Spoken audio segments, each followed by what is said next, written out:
done to this building shows the impact from the Metro bus that crashed into it, knocking at least one passenger from his feet as people continue to bring flowers to remember the 28-year-old woman who was killed.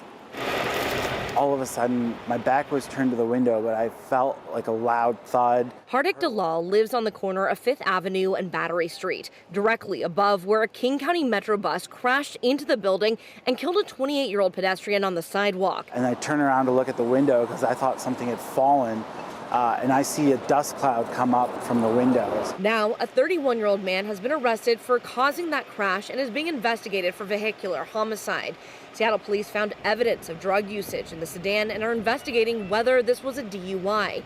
He's had multiple brushes with law enforcement before.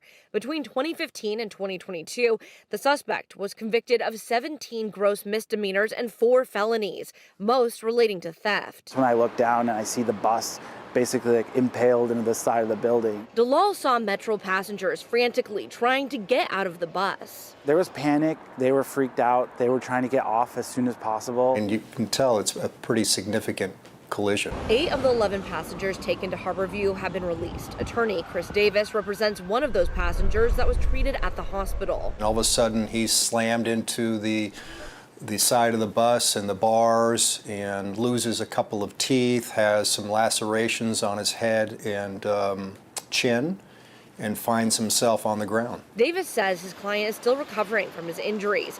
King County Metro says the bus operator was also treated and is currently on leave, which is normal protocol.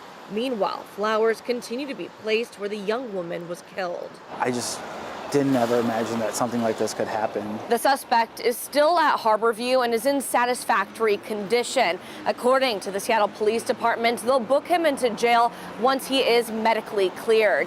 Here in Seattle, I'm Kristen Goodwillie, King 5 News.